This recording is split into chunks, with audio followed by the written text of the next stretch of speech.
வணக்கம் சார். வணக்கம். எப்படி இருக்கீங்க சார்? நல்லா. விஜய் அவர்களே சொல்லியிருக்காங்க, கொள்கை எதிரி பாஜகவும், அரசியல் எதிரி திமுகவும் சொன்னாங்க. உங்களுக்கு யார் சார் பர்சனலாக? எனக்கு யார் பிரைமரி? எனக்கு பிரைமரி பிஜேபி தான். திமுக கிடையாது. திமுக கிடையாது. நான் கொள்கை எதிரியை தான். நான் வந்து கொள்கை பேசியே வளர்ந்தவன் நான். சரி. ஆனால் திமுக அதை விட ஆபத்தான நிலைமைக்கு தமிழ்நாட்டை இன்னைக்கு கொண்டு வந்துடுச்சு. ஆனால் விஜய் பாஜகவை பற்றி பேச மாட்டேங்கிறாரு. பேசுவார். பேசவே இல்லையா சார்? பேசுவார். அதாவது இப்போ ஃபீல்டு வார் எங்கே நடக்கு? தமிழ்நாட்டில் நடக்கு, சட்டமன்றத்துக்கு. ஆமாம். அதனால இந்த கூர்மைப்படுத்துறாரு. கொள்கை எதிரின்னு சொல்கிற போது நம்ம பேசி ஆகணும் இல்லையா? கொள்கை ரீதியாக பேசும்போது பேசி ஆகணும். இல்லை, அன்னைக்கு ரம்ஸான் மார்ச் 7ஆம் தேதி இஃப்தார் விருந்தில் அறிவிச்சிட்டாரு. ஏன்னா நாங்கள் கொஞ்சம் ஒரு ஊசலில் இருக்கிறோம், ஒரு மாதிரி தடுமாற்றத்தில் இருக்கணும்னு நிறைய பேர் சொல்லிட்டு இருந்தாங்க. ஆனால் அது உண்மையா சார்? அந்த மாதிரி பேச்சுவார்த்தை நடந்ததா? இல்லை, பேச்சுவார்த்தை நடந்தால் தாவேக்கா காணாமல் போயிடும். இல்லை, அந்த அந்த நிகழ்வுகள்லாம் செய்திகள்லாம் பார்க்கும்போது அந்த ஸ்டாண்ட் அவர் எடுக்க முடியாது. ஏன்னா இந்த கட்சி வந்து கொள்கை எதிரியையும் எதிர்க்கிறவர்கள் தான் இந்த கட்சியில் இருக்காங்க. இல்லை, நீங்கள் சொன்ன மாதிரி எடுக்க முடியாதுங்கிறனால தான் அதை விட்டுட்டாங்களோ, கைவிட்டுட்டு அந்த முயற்சியை கைவிட்டுட்டாங்களோ, இல்லைன்னா ஒருவேளை அரசியல் காரணங்களுக்காக கூட்டணி வச்சுருப்பாங்களோ, என்டிஏவோட போயிருப்பாங்களோ? இல்லை, என்டிஏ கூட கூட்டணிக்கு போகிறது மாதிரி நோக்கம் இல்லை. என்டிஏன்னு சொன்னால் பிஜேபி இருக்குது. பேச்சுவார்த்தையே நடக்கலையா சார்? இல்லையே. இல்லை, டெல்லியில் யாரோட பேச்சுவார்த்தை? ஒன்றுமே கிடையாது. அவர் டெல்லிக்கு போனது சிபிஐ சம்மனுக்கு ஆஜராக போனது தான். இல்லை, அதற்காக தான் சிபிஐ என்கொயரியே டெல்லியில் வச்சாங்க அப்படின்னு. சிபிஐ என்கொயரி நாங்கள் கேட்டதுங்க. ஆமாம். ஆனால் ஏன் இவரை மட்டும் டெல்லியில் கூப்பிட்டு என்கொயரி பண்ணணும்? ஏன் நிர்மல் குமார் போனார், எங்கள் கட்சியினுடைய பொதுச் செயலாளர் ஆனந்த் போனார், எங்கள் கட்சியினுடைய மேலாண்மை செயலாளர், தேர்தல் மேலாண்மை செயலாளர் ஆது அர்ஜுனா போனார். இங்கே ஆஃபீஸ் இருக்கு, இங்கே நடத்தி இருக்கலாம். அவங்க நடத்தலை. இனிமேல் இங்கே நான் அங்கே வரமாட்டேன், இங்கே வேணா இங்கே வந்துவிடுங்கன்னு சொல்லிட்டு வந்துட்டார். சார், இப்போது நீங்கள் பல மூத்த தலைவர்கள்லாம் இப்போ இருக்கீங்க. நீங்கள் ஜேசிடி பிரபாகர், செங்கோட்டையன் அவர்கள் இருக்காங்க. அப்புறம் நேற்று போய் டி செல்வம் சார் வந்து சேர்ந்துருக்காங்க. விஜய்க்கும் உங்களுக்கும் பர்சனலாக அந்த ஜெனரேஷன் கேப் இல்லையா? நீங்கள் உரையாடுறது உண்டா அவங்களோட, விஜயோட? இல்லை, விஜயை நான் சந்தித்தேன். ஒரு பொன்னாடை அணிவித்தேன். என்னை பார்த்த உடனே அவர் சிரிச்சுட்டு சொன்னது, நான் உங்கள் ஃபேன் தெரியுமா உங்களுக்குன்னு கேட்டார். நான் சொன்னேன், சொன்னால் தானே தெரியும் அப்படின்னு சொன்னேன். அப்புறம் ஒரு 40 நிமிடம் பேசிகிட்டு இருந்தோம். பேசிட்டு தான் நான் வந்தேன். அதற்கு பிறகு மாமல்லபுரத்தில் கூட்டத்தில் என்னை பேச சொன்னார். ஜனவரி 25. அதான் சொன்னேன் உங்கள்கிட்ட. 25 அன்னைக்கு மொழிப்போர் தியாகிகள் நினைவு நாள். உங்களை தலைவர் பேச சொல்கிறாருன்னு ராஜ்மோகன் சொன்னார். நான் என்ன பேசணும்னு கேட்டேன். இன்னைக்கு மொழிப்போர் தியாகிகள் நினைவு நாள், அதை பற்றியே பேசுங்கன்னார். நான் சொன்னேன், நாங்கள் இந்தியை எதிர்க்கவில்லை, இந்தி திணிப்பை தான் எதிர்க்கிறோம். Hindi is a symbol of domination. Hindi is a symbol of Manudharma. Hindi is a symbol of Delhi. Hindi is a symbol of North. Hindi is a symbol of discrimination. Hindi is a symbol of disintegration. Hindi ஆதிக்கத்தின் சின்னம், மதத்தின் சின்னம், மனுஸ்மிருதியின் சின்னம், அநீதியின் சின்னம், பிரிவினையின் சின்னம். அதனால் எதிர்க்கிறோன்னு சொல்லிட்டு நான் வந்து வங்காளதேசம் என்கிற நாடு உருவாவதற்கான காரணத்தை சொன்னேன். சாதி மனிதனை ஒன்றிணைக்காது, சமய மனிதனை ஒன்றிணைக்காது, மதம்தான் மொழிதான் மனிதனை ஒன்றிணைக்கும் என்பதற்கு 1947 ஆகஸ்ட் 15 விடுதலை பெற்ற அன்று பாகிஸ்தானும் விடுதலை பெற்றது. பாகிஸ்தான் விடுதலை கோரிக்கை வைத்த பொழுது நேரு இட் இஸ் இமேஜின், கற்பனைனார். விடுதலை அறிவித்த பொன் நிமிடத்தில் முதல்ல முகமது அலி ஜின்னாவுக்கு வாழ்த்து சொன்னவர் பண்டிட் ஜவஹர்லால் நேரு. விடுதலை பெற்ற பாகிஸ்தானின் முதல் அதிபர் முகமது அலி ஜின்னா கிழக்கு பாகிஸ்தான் தலைநகர் டாக்காவுக்கு செல்லுகிறார். 40 லட்சம் பேர் திரண்டு நின்று அவரை வரவேற்றார்கள். அவர் அங்கே அந்த மேடையில் உரையாற்றுவதற்கு ஒலிபெருக்கிக்கு முன்னால் வந்து பேச ஆரம்பித்த மாத்திரத்தில் ஒரு இளைஞன் ஷட்டப் யுவர் வாயை மூடு அப்படின்னு வானம் அதிர கத்தனான். அவனுக்கு வாயை அமுக்கி தோளை அழுத்தி அவரை உட்கார வைத்தார்கள். ஜின்னா பேச ஆரம்பித்தார். அந்த இளைஞன் மீண்டும் திமிரி எழுந்தான். வாயாடுவதாக இருந்தால் எங்கள் வங்க மொழியில் வாயாடு, உருது மொழியில் பேசுவதே நான் ஒத்துக்கொள்ள முடியாதுன்னு சொன்னான். அவனை குண்டுக்கட்டாக தூக்கி வெளியெறிந்தார்கள். அந்த இளைஞன் தான் வங்காளதேசம் என்கிற புதிய நாட்டினுடைய முதல் அதிபர் முஜிபுர் ரஹ்மான். இதை நான் அன்னைக்கு தலைவர் முன்னாடி அந்த நிர்வாகிகள் முன்னாடி நான் பேசின கைதட்டி ஆரவாரம் செய்தாங்க. ஒரு ஹிஸ்டாரிக்கல் சம்பவத்தை சொல்லி நான் பேசி எங்கள் மொழிப்போர் தியாகிகளுக்கு ரத்தம் தோய்ந்த வரலாற்றை சொல்லி சீக்கிரத்தில் முடிச்சிட்டேன். 18 நிமிஷம், ஒரு 50 நிமிஷம் பேசுகிறத 18 நிமிஷத்தில் பேசிட்டேன். தலைவர் நான் வைத்த கண்ணத்தை அவர் எடுக்கலை. நான் பேசும் பொழுது எனக்கு என்ன மகிழ்ச்சின்னா, இந்த ஜெனரேஷன்ட்ட நான் போயிட்டேன். அப்போ அவருக்கு தாகம் அதுதான். அவருக்கு இப்போ இருக்கிற சிக்கலே அவருக்கு வர்ற கூட்டம் தான். நேற்றைக்கு ரோட்டில் பள்ளம்,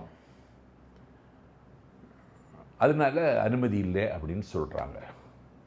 நான் நேற்றைக்கு கூட்டத்தில் சொன்னேன், ரோட்டில் இல்லை பள்ளம், உங்கள் உள்ளத்தில் பள்ளம். சார் இப்போ நீங்கள் தலைவர்னு விஜய் சொல்கிறீங்க, நீங்கள் அந்த கட்சியில் இருக்கீங்க, அவர் தான் தலைவர் அப்படி சொல்லி தான் ஆகணும். பெரியார தலைவர்னு சொல்லுவீங்க, கருணாநிதி அவர்களை, கலைஞர் அவர்களை தலைவர் சொல்லுவீங்க. உங்களுக்கு அந்த டிஃப்ரென்ஸ் தெரியலையா சார்? இல்லை நான் வந்து அவர்கிட்ட 40 நிமிஷம் பேசுனேன்னு சொன்னேன்ல, அப்போ கேட்டேன், தம்பின்னு கூப்பிடுறதா தலைவான்னு கூப்பிடுறதே, எனக்கு அதான் யோசிச்சுட்ருக்கேன்னு. எந்த ரீதியில் சொல்கிறீங்க நீங்கள்? வயது வச்சு தலைவர் வேற இல்லை, உங்களை தம்பின்னு கூப்பிடுறதா தலைவனான்னு கூப்பிடுறதா எனக்கே ஒன்றும் தெரியல அப்படின்னா, தம்பினே கூப்பிடுங்க அண்ணா அப்படின்னு சொன்னார். இல்லை, நான் கேட்குறது வந்து அவங்களுக்கெல்லாம் ஒரு அரசியல் வரலாறு, ஒரு பின்புலம் இருந்தது. நான் சினிமாலேருந்து வரக்கூடாதுன்னு சொல்லலை, பட் இவருக்கு ஒரு வேறு பின்புலம் இருக்குது. இவர் தமிழ்நாட்டுக்கு செய்யணும்னு நினைக்கிறாரு. பட் உங்களுக்கு ஒன்று வயது அது நம்ம பரவாயில்ல சொல்லலாம். பட் நீங்கள் அவங்கள தலைவர்களாக கொண்டவர், இவரை கூப்பிடும்போது உங்களுக்கு தயக்கம் இருக்கான்னு கேட்குறீங்க? இல்லை ஒரு லட்சம். அது எதனால சார் தயக்கம்? எதனால இல்லை ஒரு லட்சக்கணக்கான மக்களை வசீகரிக்கிற ஒரு இடத்துல அவர் இருக்கார். அது போதுமா சார்? அதே நேரத்தில் இந்த தமிழ்நாட்டுக்கு ஏதாவது செய்யணும்னு அவருக்கு இந்த நன்றி உணர்ச்சி அவருக்கு இருக்குது. எனக்கு முகம் தந்த தமிழ்நாட்டுக்கு, எனக்கு முகவரி தந்த தமிழ்நாட்டு மக்களுக்கு நான் ஏதாவது செய்யணும்னு நினைக்கிறாரு. அதுக்கு தான் கட்சி தொடங்கியிருக்காரு.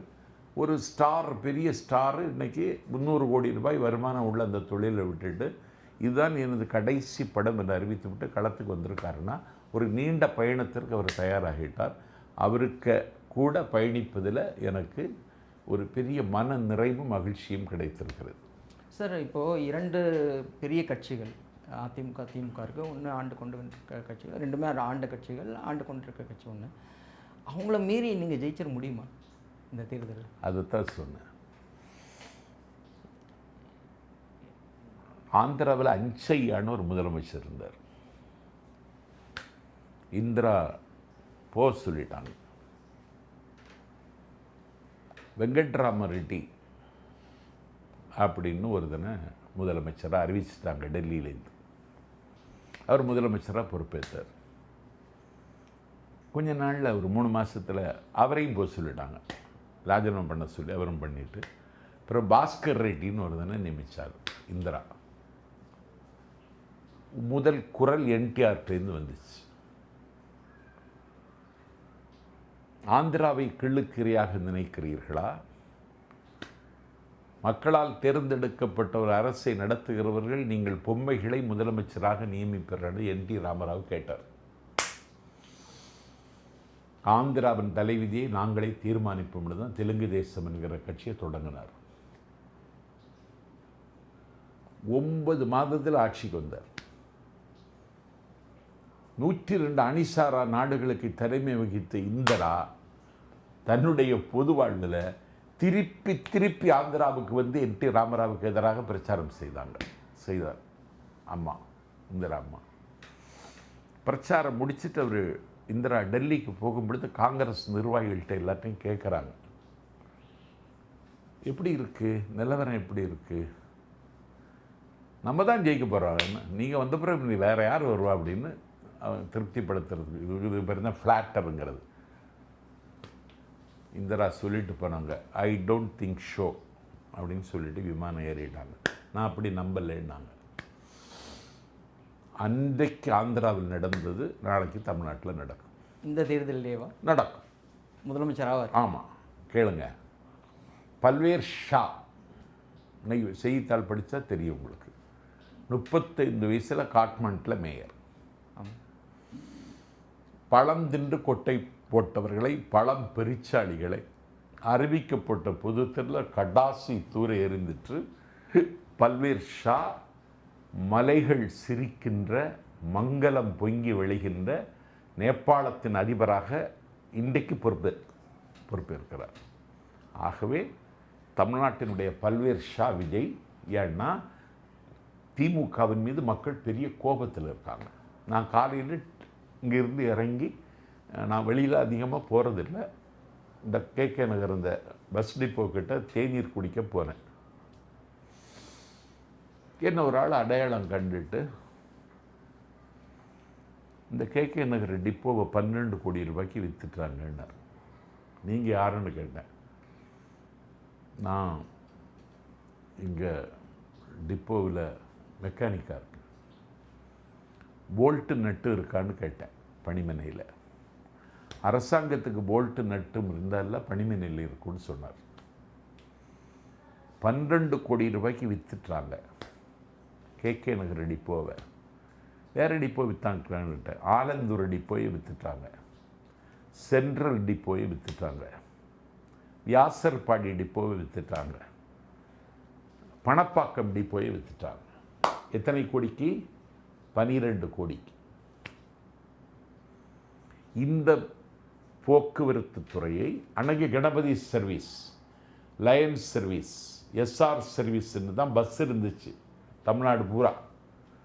இந்த பொதுத்துறையாக இதை கொண்டு வருவதற்கு கலைஞர் நீண்ட தூரம் பயணித்தார். அந்த கலைஞருடைய புதல்வர் அண்ணன் ஸ்டாலின் பொதுத்துறை நிறுவனமாக இருக்கிற போக்குவரத்து துறை ஆழ குழி தோண்டி இன்றைக்கு புதைத்து விட்டார். சார், நீங்கள் விஜய் அவர்கள் இந்த தேர்தலே சிஎம்மாக வந்துடுவாருங்கிறீங்க. இப்போது பல பேச்சுகளும் கணிப்புகளும், நம்ம எல்லாத்தையும் நம்பணும்னு அவசியம் இல்லை, பட் பொதுவான கணிப்புகள் திமுக தான் மறுபடியும் ஆட்சிக்கு வரும், 2வது இடத்துல அதிமுக, 3வது இடத்துல விஜய் வரலாம் அப்படின்னு சொல்கிறாங்க. அதை நீங்கள் பார்க்கல? நான் நம்பலை. ஏன்னா அதிமுக என்னுடைய வாக்கு வங்கி 20% சரிந்து விட்டது. ஜெயலலிதா 45% வச்சுட்டு போனாங்க. இன்னைக்கு இது 20% சரிந்து விட்டது. அந்த கட்சியில் 3 முறை முதலமைச்சராக இருந்தவர் அந்த கட்சியில் இருக்க முடியலை.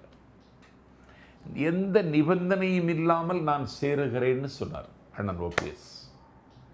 3,42,000 ஓட்டு பலாப்பழம் சின்னத்தில் நின்று ராமநாதபுரத்தில் அந்த ஓட்டை வாங்கியவர். அதிமுக டெபாசிட் இழந்தது. 13 இடங்களில் அதிமுக டெபாசிட் இழந்திருக்கிறது. ஆனால் ஓபிஎஸ் 3வது இடத்துக்கு வந்திருக்கிறது. திருநெல்வேலியில் டெபாசிட் இழந்தது, கன்னியாகுமரி டெபாசிட் இழந்தது. இந்த ஓபிஎஸ்ஸை ஏன் நீ வைத்துக் கொள்ளல? காரணம் சொல்லு எடப்பாடிட்ட. சார், அவர் தான் சொல்றாரு, அந்த அதிமுக அலுவலகத்தையே அடிச்சு நொறுக்குனாங்க. அடிச்சு அவர் நொறுக்கினாரா? கேஸ் போட்டாங்க. அவர் நொறுக்கினாரா? அவருடைய ஆட்கள் தானே சார். ஒரு சண்டை, ஒரு கலகம் வரதான் செய்யும். அதுக்காக அந்த முதலமைச்சரையே அவரே உடைச்சது மாதிரி நீ சொல்றது என்ன நியாயம்? எடப்பாடி அவர்களுக்கு தெரியாதா சார் அது அவரோட ஆட்கள் தான் அப்படின்னு? தெரியாதா? தெரியும். அதனாலதான் இது ஒரு தண்டனையா? இது என்னங்க சார், சொந்த கட்சியோட அலுவலகத்தையே அடிச்சு நொறுக்கிறது அவர் அடிக்கல இல்லைங்க. அன்னைக்கு பொதுக்குழுவில் நீங்க அவரை நிராகரிச்சீங்க, அவருக்கு மேல செருப்பு வீசி இருந்தீங்க.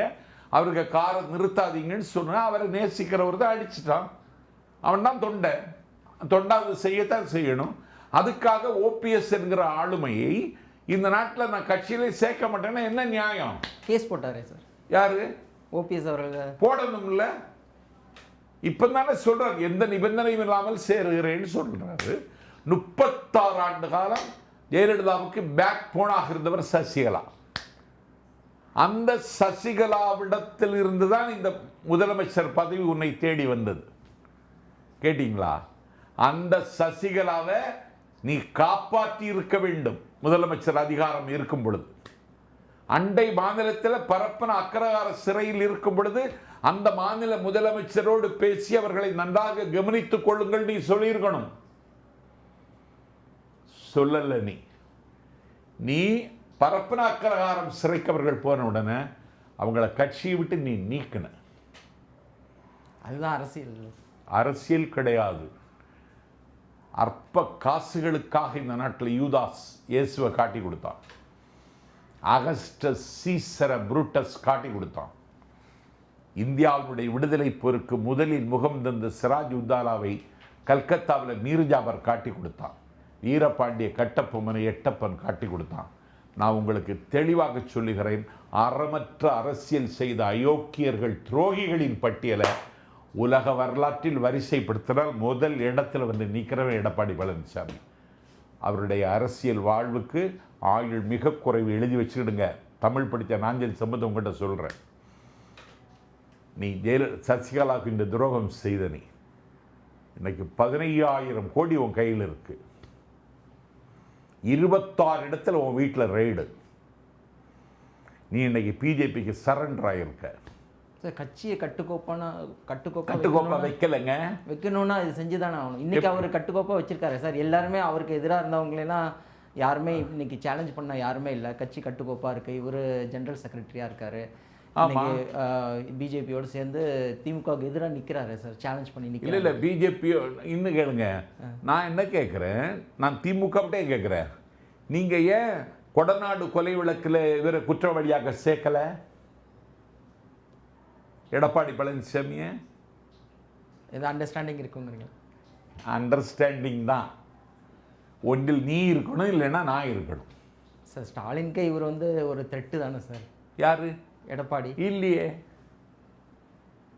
நீ வீரமணிக்கு மேலே ஏன் வழக்கு போட்டீங்க? அந்த கேஸ் ஏன் நடத்தலை? விஜயபாஸ்கர் மேல உள்ள கேஸ் ஏன் நடத்தலை?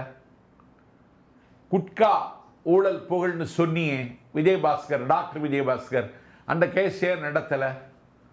அதிமுகவுடைய எல்லா அமைச்சர்களும் ஊழல் குற்றச்சாட்டு மேலே வச்சியே அந்த வழக்கையே நடத்தலை. உனக்கு விஜய் வந்த உடனே தான் உனக்கு இதெல்லாம் ஞாபகம் வருது. இன்னைக்கு கேட்டிங்களா? இதெல்லாம் நாங்கள் இன்னைக்கு பேசுவோம். எப்படி வெற்றி பெற போறேன்னு கேட்குறீங்களா? இதெல்லாம் நாங்கள் பேசுவோம். 5 பேர் செத்தான் சார். அது முதலமைச்சருடைய கேம்ப் ஆஃபீஸு கொடநாடு. அப்போ 5 பேர் செத்தா அது அடையாளம் இல்லாமல் போயிடுமா அந்த சாவு? நிலைமை மாறும். ஒரே நாளில் மாற்றிடுவார் விஜய். சார் எத்தனை சதவிகிதம்? விஜயா அறிவிச்சிட்டார் 30%. அது போதுமா சார்? 30% தாவேக்கா வாங்கிட்டா ஜெயிச்சிருவோம். இல்லை நீங்கள் சொல்கிற மாதிரி பார்த்தா அதிமுக 20% சொல்கிறீங்க. இப்போ திமுக அது மேலே இருக்கும், 30 இருக்குன்னா இப்போ ஓட்டு விழுறதுன்னா 30% பத்தாது சார். திமுக உள்ளிடற்று போய்விட்டது. திமுகவினுடைய வாக்கு வங்கியில் மிகப்பெரிய சேதாரம் ஏற்பட்டு விட்டது. 1,35,000 பேர் கொண்டு போய் திருவண்ணாமலையில் இளைஞரணி மண்டல மகாநாடுன்னு நடத்துனீங்க. அதில் ஒரு கவரில் தண்ணி பாட்டிலு, சிக்கன் பஃப்ஸு, காரச்சேவு, மிக்சரு, பிஸ்கட் எல்லாம் 10 பொருள் வச்சுருந்தாங்க. எந்த காலத்தில் திமுக இப்படி கொடுத்தது? அவன் தின்னுக்கிட்டே இருக்கான், முதலமைச்சர் பேசிக்கிட்டே இருக்கான். யாரும் அதை அட்டன் பண்ணலை. பல்லடத்தில் மகளிரணி மண்டல மாநாடு, சமையற்காரர்கள் மட்டும் 1500 பேர், பரிமாறியவர்கள் மட்டும் 500 பேர். இதே மாதிரி கவர் அங்கேயும் வச்சாங்க. முதலமைச்சருக்கு திருவண்ணாமலையில் ஊர்தாலியாக இருக்கிறவர் தான் இருக்காங்க. அவன் வெள்ளியினால் நாற்காலி செய்து போட்டான். 1000 இன்னைக்கு வெள்ளி கிராம் 250 ரூபாய். 1000 ரூபாய் கொடுத்துரு வெள்ளி மூக்குத்தி வாங்கி அணிய வாய்ப்பில்லாத பெண்கள் தமிழ்நாட்டில் 50 லட்சம் பேர் இருக்காங்க. நீ இந்த வெள்ளி நாற்காலியில் 55 வருஷ அனுபவம் உள்ள ஸ்டாலின் அண்ணன் உட்கார மாட்டாருன்னு நாஞ்சில் சம்பத் நினைச்சேன். உட்கார்ந்துட்டார். உட்கார்ந்தது மட்டுமல்ல, காலுக்கு மேலே கால் போட்டு உட்கார்ந்தார். நான் அன்னைக்கு என்னுடைய நாட்குறிப்பில் எழுதினேன், அண்ணன் ஸ்டாலின், நீங்கள் வெள்ளி நாற்காலியில் உட்கார்ந்து விட்டீர்கள். முதலமைச்சர் நாற்காலி உங்களை விட்டு நகர்ந்து விஜயை நோக்கி போய்கொண்டிருக்கிறதுன்னு எழுதினேன். எங்கள் பிரச்சாரத்தில் நீங்கள் பாருங்கள், துவம்சம் பண்ணிவிடுவோம் திமுகவை, அண்ணா திமுகவை. சார் கடைசியாக ஒன்று, இந்த கரூரில் என்ன தான் நடந்தது சார்? நீங்கள் சிபிஐ என்கொயரியில் டெல்லியில் வந்து செந்தில் பாலாஜி அவர்கள் பேரெல்லாம் இழுத்து அவரையும் சம்மன் அனுப்பியிருக்காங்க. இப்போதான் குற்றவாளியை நோக்கி நெருங்குகிறது சிபிஐ. அவர் தான் குற்றவாளியா? ஆமாம். எப்படி சொல்கிறீங்க? இங்கே பாருங்க, விக்கிரவாண்டியில் நடக்காதது, மதுரையில் நடக்காதது, பாண்டிச்சேரியில் நடக்காதது, சுங்குவார் சத்திரத்தில் நடக்காதது, நாகப்பட்டினத்தில் நடக்காதது, திருவாரூரில் நடக்காதது, ஈரோடில் நடக்காதது, சேலத்தில் நடக்காதது, அகரம்சிரியில் நடக்காதது, அங்கே மட்டும் இப்படி நடந்துச்சு. அது செந்தில் பாலாஜி தான் காரணம். எப்படி? அந்த பாட்டு பாடினால? அப்படி இல்லை, ஆட்களை உள்ளுக்கு விட்டுட்டான். போலீஸினுடைய திட்டமிட்டு போலீஸ் ஒத்துழைப்போடு செய்த காரியம் கான்ஸ்பிரசி. ஆமாம். 50 லட்சம் பேர் திரள்றாங்கங்க திருச்செந்தூரில் சூரசம்காரத்துக்கு. சார் திமுக நினச்சிருந்தா அந்த கூட்டங்களையும் பண்ணியிருக்க முடியும்ல, அப்படி திட்டம் இருந்திருந்தா. எப்படி? இங்கே செஞ்சதை, கரூரில் செஞ்சதை இதுக்கு முன்பு நடந்த கூட்டத்திலையும் செஞ்சிருக்கலாம்ல திமுக நினச்சிருந்தா. ஏன் இங்கே மட்டும் செய்யணும்? சொன்னாங்களே அண்ணா நேருகிட்ட செய்யுங்கன்னு, திருச்சியில் பிரச்சனை பண்ணுங்கன்னு. நேரு முடியாதுட்டாரு. பாலாஜி 10 ரூபா பாலாஜி சரின்ட்டான். அப்படி என்ன வன்மம் செந்தில் பாலாஜிக்கு விஜய் மேலே? இல்லை, திமுக செய்யலை, நேரு அவர்கள் செய்யலை, முடியாதுன்றாரு. ஏன் பாலாஜி, செந்தில் பாலாஜி அவர்கள் செய்யணும்? அவர் திமுகவுக்கு தலைமை பொறுப்புக்கு வரணும்ல ஆசைப்படுறான். அவன் ஸ்டாலினுக்கு மேலேயா? ஸ்டாலினுக்கு மேலே இல்லை, அந்த ஃபோரத்தில் இருக்கணும்னு நினைக்கிறான். நேரு மாதிரி. ஆமாம் சார் கடைசியாக நான் கேளுங்க, வார்த்தையில் நீங்கள் பதில் சொல்லணும். ஒவ்வொரு தலைவர் பேராக சொல்கிறேன். இந்த ஒரே ஒரு சிங்கிள் வார்த்தையில். பெரியார். தொட்டிலில் கிடந்த பொழுதே பூமியினுண்டை பற்றி கவலைப்பட்டவர். அண்ணா. ஊமைகளை பேச வைத்த பிருந்தாவனம். இந்திரா காந்தி. உலக வரலாற்றில் நெஞ்சுரத்திற்கு பேர் போன சிங்க பெண்மணி. கலைஞர் கருணாநிதி. உலவிய சரித்திரம் உறங்காத தமிழ் காற்று. எம்ஜிஆர். தங்கத்தில் முகமெடுத்து சந்தனத்தில் உடல் எடுத்து வந்த சரித்திரம். ஜெயலலிதா அவர்கள். ஒரு ஊக்கமும் உள்வலியும், எடுத்த காரியத்தை முடிக்கிற வீரமும் ஈரமும் கொண்ட தலைவி. வைகோ. அச்சம் நீங்கிய தமிழினத்தின் ஆணிவேராக இருந்தவர். மிச்சம் இருக்கிற தமிழனின் நம்பிக்கையாக இருந்தவர். காலம் அவரை கைவிட்டதா? அவர் காலத்தை கைவிட்டாரா? விஜயகாந்த். விளிம்பு நிலை மக்களின் நம்பிக்கை பெற்றவர். ஈழத்து உறவுகளின் மீது பரிவு கொண்டவர். வாரி வழங்குகிற வள்ளலில் எம்ஜிஆருக்கு அடுத்த இடத்தில் இருந்தவன். திரு ஸ்டாலின் உழைத்தால் உயரலாம் என்பதற்கு வரலாற்றில் இன்றைக்கும் சத்திய சாட்சியாக இருக்கிறவர். எடப்பாடி பழனிசாமி. தமிழ்நாட்டுக்கு தேவையில்லாத ஒரு எக்ஸ்ட்ரா லக்கேஜ், தொங்கு சதை. நரேந்திர மோடி இந்தியாவினுடைய கோபுர பெருமையை குட்டிச்சுவராக்கியவர். ராகுல் காந்தி இந்தியாவின் ஒரே நம்பிக்கை. உதயநிதி. திமுகவுக்கு கூற்றுவனாக அவர்தான் ஆகப் போகிறார். விஜய் அடக்க முடியாத கடல் அலையின் பெருமுழக்கம், விலக்க முடியாத விரிவானம், 1 கோடி தமிழ் இளைஞர் பாடி நிற்கிற பாட்டுக்கு பெருந்தலைவன். நாஞ்சில் சம்பத் உள்ளதை உள்ளபடி சொல்லுகிறவன். Thank you sir.